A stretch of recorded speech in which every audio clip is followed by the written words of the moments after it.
এই ভিডিওটির প্রথম পর্বেই আমরা বলেছিলাম যে মিডল ক্লাস শব্দটা হলো একটা ট্র্যাপ বা একটা ফাঁদ, যেটা আপনাকে বড়লোক হওয়া থেকে আটকে রাখে। মধ্যবিত্তদের কাছে একটা ডায়লগ খুব প্রচলিত, সেটা হচ্ছে যে তাদের কাছে তাদের সম্মানটাই সবচেয়ে বড়, আর এই সম্মান রক্ষার জন্য তার সামর্থ্য থাকুক বা না থাকুক তাকে বড় ফ্ল্যাটে থাকতে হয়, দামি পোশাক পরতে হয়, লোন করে হলেও বিয়েতে বড় অনুষ্ঠান করতে হয়, নিজের স্ট্যাটাস বজায় রাখার জন্য, সমাজে মর্যাদা পাওয়ার জন্য কত কিছুই না করতে হয়। আর এসব করতে গিয়ে না হয় সেভিংস আর না কোথাও ইনভেস্ট করা সম্ভব হয়। তো যাই হোক, আমরা প্রথম পর্বেই বলেছিলাম যে এই মিডল ক্লাসের ট্র্যাপ থেকে বের হতে হলে আপনাকে আপনার মাইন্ডসেট চেঞ্জ করতে হবে, আর সেই বিষয়গুলো আমরা পয়েন্ট আকারে স্পেসিফিকভাবে বলেছিলাম। অবশ্যই এই ভিডিওটি দেখা শেষ হলে প্রথম পর্বটি দেখে আসবেন।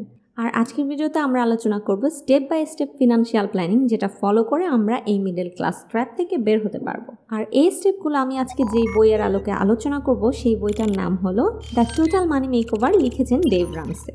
বইটা পড়ে আমি যা বুঝলাম তাতে মনে হলো যে এটা মধ্যবিত্তদেরকেই টার্গেট করে লেখা হয়েছে।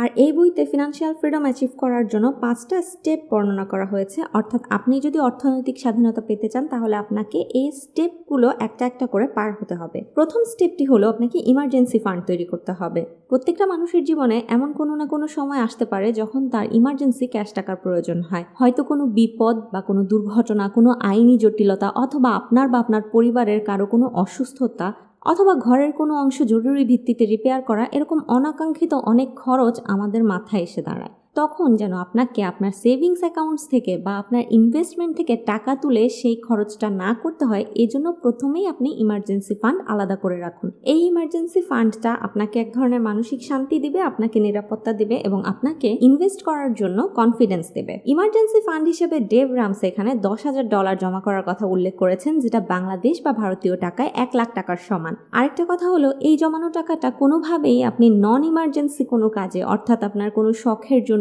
ট্রাভেলের জন্য বা নতুন ফোন কেনার জন্য ব্যবহার করতে পারবেন না। এটা আপনি শুধুমাত্র বিপদে পড়লে বা ইমার্জেন্সি সিচুয়েশনেই ব্যবহার করবেন। আর যদি কোনো বিপদের সময় আপনি টাকাটা খরচ করে ফেলেন তাহলে আপনাকে পরবর্তীতে দ্রুততম সময়ের মধ্যে টাকাটা আবার অ্যাকাউন্টে রিফিল করে দিতে হবে।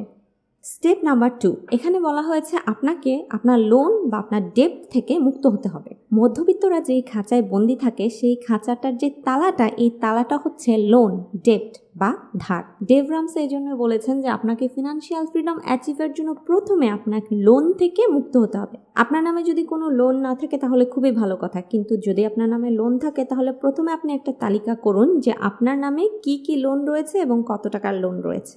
তারপর সেই তালিকাটাকে আপনি ছোট থেকে বড় অনুসারে সাজান। ফর এক্সাম্পল, আপনি আপনার কোনো বন্ধুর কাছ থেকে 5,000 টাকা ধার নিয়েছেন। দ্বিতীয়ত, আপনি নতুন কোনো ফ্রিজ কিনেছেন যেটার কিস্তির 50,000 টাকা বাকি। তৃতীয়ত, আপনি ব্যাংক থেকে 2 লাখ টাকা কার লোন নিয়েছেন। তাহলে আপনি যখন আপনার লোনের তালিকাটাকে সাজাবেন, প্রথমে 1 নম্বরে স্থান পাবে আপনার বন্ধুর কাছ থেকে নেওয়া 5,000 টাকা, 2 নম্বরে স্থান পাবে ফ্রিজের কিস্তির 50,000 টাকা, আর 3 নম্বরে স্থান পাবে আপনার কার লোন 2 লাখ টাকা। যাদের নামে এরকম একাধিক লোন রয়েছে তারা সাধারণত সবগুলো লোনের কিস্তি একসাথে চালায়, কিন্তু ডেভ রামসের মতে আপনি অনেকগুলো লোনের ছোট ছোট কিস্তি পরিশোধ না করে একসাথে একটা লোন পরিশোধ করে ফেলুন। আপনি আপনার লোনগুলো ছোট অ্যামাউন্ট থেকে পরিশোধ করা শুরু করুন। অর্থাৎ আপনার এই বন্ধুর পাওনা 5,000 টাকা আপনি একবারে পরিশোধ করে দিন। তারপরে আসুন আপনার ফ্রিজের কিস্তিতে আপনি সম্ভব হলে প্রতি মাসে 10,000 টাকা করে দিয়ে 5 মাসে আপনার ফ্রিজের কিস্তি পরিশোধ করে ফেলুন। এরপর আর আপনার নামে বাকি থাকবে আর একটা মাত্র লোন, আর আপনি এই লোনটা এরপরে পরিশোধ করা শুরু করবেন। এই সিস্টেমে লোন পরিশোধ করলে যেই সুবিধাটা হয়, প্রথমত আপনি যত তাড়াতাড়ি একটা লোন থেকে মুক্ত হবেন আপনাকে সেটার ইন্টারেস্ট বহন করতে হবে না। দ্বিতীয়ত, আপনি যখন একটা একটা করে লোন পরিশোধ করবেন, আপনি নিজেকে লোন থেকে মুক্ত করবেন, তখন আপনি অনেক মোটিভেটেড এবং কনফিডেন্স ফিল করবেন, আর পরবর্তী বাকি লোনগুলো পরিশোধ করার জন্য আপনার মধ্যে আগ্রহ তৈরি হবে এবং আপনি সহজেই এই লোন থেকে মুক্তি পেতে পারবেন। স্টেপ নাম্বার 3 হলো রানওয়ে তৈরি করা। একটা বিমান যখন আকাশে টেক অফ করে তখন তার আগে অনেকটা পথ সে রানওয়েতে চলে। এটা হচ্ছে তার টেক অফ করার আগের একটা প্রস্তুতি। আর আমরা যে আমাদের এই মধ্যবিত্তের শৃঙ্খলটা ভেঙে একটা বড় জায়গায় টেক অফ করতে যাচ্ছি, তাহলে আমাদেরও তো রানওয়ের প্রয়োজন আছে।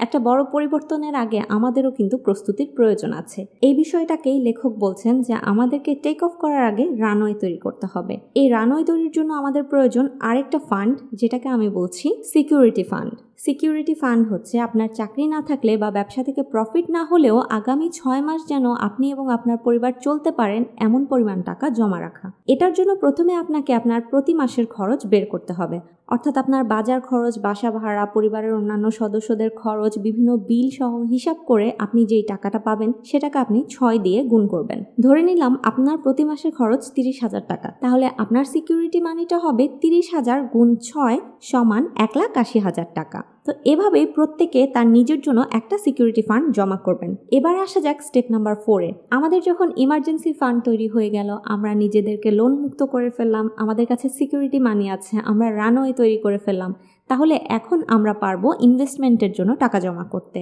এতদিন ধরে আপনি যে লোনের কিস্তিগুলো দিতেন, আপনার ইমার্জেন্সি ফান্ডের জন্য বা সিকিউরিটি ফান্ডের জন্য টাকা জমাতেন, এখন এই টাকাগুলো আপনি জমাবেন ইনভেস্টমেন্টের জন্য। আমাদেরকে যত বেশি পরিমাণ সম্ভব টাকা ইনভেস্টের জন্য জমাতে হবে। কিভাবে কৃপণতা না করে বা জীবনযাত্রার মানকে ঠিক রেখে আপনি ম্যাক্সিমাম টাকা সেভ করতে পারেন সেই ব্যাপারে আমি আমার আগের ভিডিওতে, অর্থাৎ দ্য অটোমেটিক মিলিয়নিয়ার বইয়ের রিভিউতে একটা পয়েন্ট উল্লেখ করেছি, যেটাকে সেই বইয়ের লেখক বলেছিলেন লাতে ফ্যাক্টর। লাতে ফ্যাক্টরে বলা হয়েছে, আপনি যখন সেভিংস মুডে আছেন আর ওই সময় আপনি যখন কফি শপে যাবেন, আপনি কখনো লাতে কফি অর্ডার করবেন না, কারণ সেটার দাম বেশি। এর পরিবর্তে আপনি কম দামি কোনো কফি অর্ডার করুন।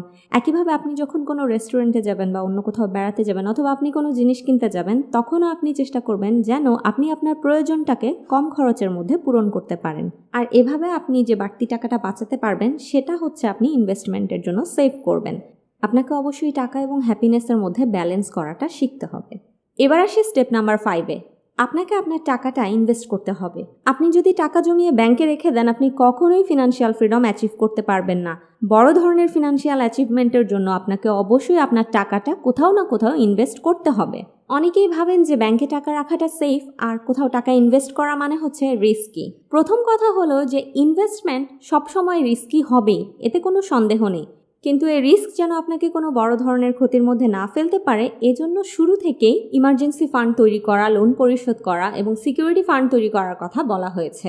আপনার কাছে যখন এই ব্যাকআপগুলো থাকবে তখন আপনি রিস্ক নিতেই পারেন। আপনার কাছে যদি ব্যবসার কোনো ভালো আইডিয়া থাকে তাহলে আপনি আপনার টাকাটাকে ব্যবসায় ইনভেস্ট করতে পারেন। একটা নতুন ব্যবসা থেকে ভালো পরিমাণ প্রফিট তৈরি করার জন্য গড়ে 3 থেকে 6 মাস সময় লাগে। কিন্তু আপনার কাছে যদি 6 মাস চলার মতন এই টাকাটা আগে থেকে জমা করা থাকে তাহলে আপনি খুব সহজেই ব্যবসার সিদ্ধান্ত নিতে পারবেন।